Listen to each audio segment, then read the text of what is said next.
So we are here today with Dr. Jen Welter. And I was fortunate enough to meet Jen at Super Bowl 2015 this year, which was really exciting. I met her in Arizona. I talked to her for about 20 minutes and fell in love. Mutual love right there. And so Jen is actually the first woman to play men's professional football. As a non-kicker, there have been kickers before me, so I'd love to give them their love. Good call, good call. And then she's also paving path this year by becoming the first female coach in men's pro football. You know, one that I recently got involved with, I've been involved with for pretty strong for the last year, is the Wounded Warriors Amputee flag team. And it's probably because it takes two very important elements of my life and puts them together. You know, I played football forever, but I didn't grow up with a football hero. I grew up with an Army hero, and that was my dad. And he is highly decorated in Vietnam. He has a Silver Star and 2 Bronze Stars. And he told me many stories about how his job was pulling people out of burning tanks. Oh my. You know, I always grew up with such a respect for the military and just a love for all the men and women who sacrificed so much for us that, you know, I was approached to join and play for the Wounded Warriors Amputee flag team. And I was like, yes, yeah, absolutely, you know, because it's so inspirational. You know, it's about getting these guys back on solid ground and teaching them activation over medication. You know, right. Get out there, get active. Even though you lost a limb, you didn't lose your life, and there's still a life to be lived. Mm-hmm. And it's so powerful. You know, it's so powerful to see those guys and to see them like lining up against NFL veterans and both parties like acknowledging like, hey man, you're my hero. And they'll look at each other like, no, you're the hero. No, yeah. You're the hero. I remember one of my now favorite, like very, very close friends. His name's Mike, but he calls himself One-Armed Mike. So this is not me being a jerk. Yeah, okay. He actually made me save him in my phone as One-Armed Mike, so I would never get him confused with anybody else. Like, right. These guys are not, they're so empowered about how they're living that that's what I love about them. And I think what they like about me is that I'm not afraid to appreciate them for it, mm-hmm. and really mix it up with them and ask for their stories and talk to them, because you know, that's one thing my dad really impressed upon me growing up is that, you know, veterans don't want to feel less than. You know, they want to talk to you. They want to be normal. And it doesn't matter if they've lost a limb or not. They still have a story to tell. Mm-hmm. You know, so I've gotten the chance to be really up close and personal with these guys. And like, you know, Mike told me a story about how he learned about losing his arm. And he said, I knew it was bad because I woke up in the hospital. And my mom was there, and she kind of looked at me, looked at my arm, oh no, looked back at me, and he's like, "Now, meanwhile, that's the non-arm, right?" And I start laughing, and I was like, "Okay, I get it." And he goes, and she asked me, "Are you all right?"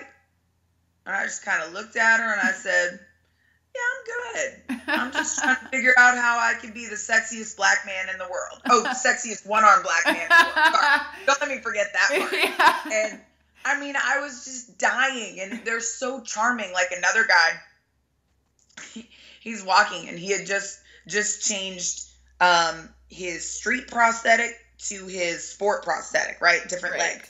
And so we're walking, and he had like his leg in like a duffel bag. And so there's this foot swinging, you know, as he's walking because it's over his shoulder.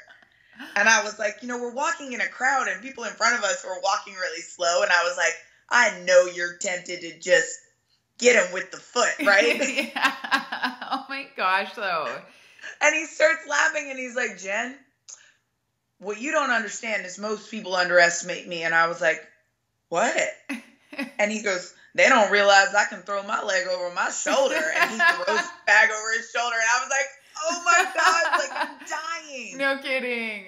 But, you know, it's those connections that make, you know, the Wounded Warriors and, you know, the football team that I'm affiliated with and all of those organizations that really get those guys back out and active so powerful, because it really shows you like what is possible in this life. So how did you find out about the Wounded Warriors? You know, I was playing in another charity game. It was Army Veterans. Well, it was an exhibition game, not a charity game. It was affiliated with the AFL up in Philadelphia, and it was Army Veterans versus Navy Veterans. And Chris Visser, who puts on the Wounded Warriors game, heard about me, and he came over to the game and was like, hey, you know, you're playing in this game. Would you be interested in joining, you know, the Wounded Warriors? And I said, absolutely. Great. And so I had the opportunity to go and play with them in San Antonio, and then in Phoenix prior to the Super Bowl. Right. And then the next one, they're actually coming to Dallas in May. And so when you guys play, is there like, there's a nonprofit organization affiliated with them that you guys raise funds for, you know, by playing in the league? Yeah, you know, they do a lot of really good things for Wounded Warriors and stuff like that.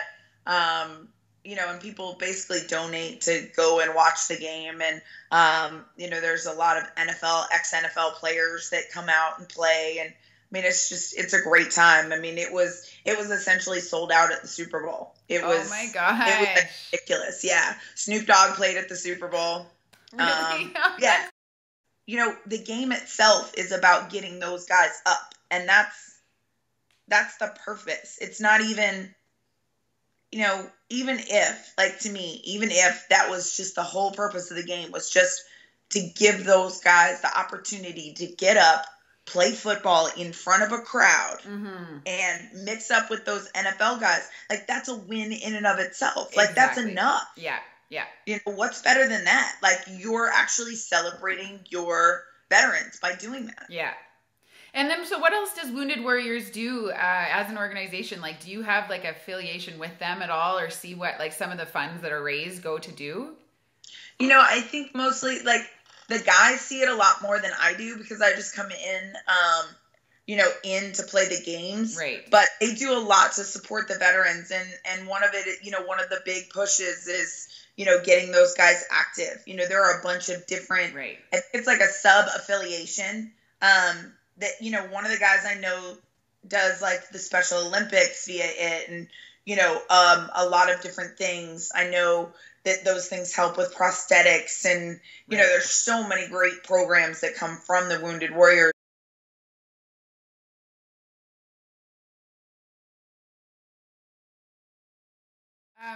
As far as donating to them or like supporting them as a donor, you obviously would play with them again, raise awareness for them, because you truly believe in what they're doing. Oh yeah, all the time. They already know. Like, if I am around, if I can do it, I'm on the roster. Like, yeah. I'm awesome. Although I did hear a rumor that I'm not allowed to blitz anymore because I'm too fast. All guys complained, so I take a lot of pride in that. Yeah.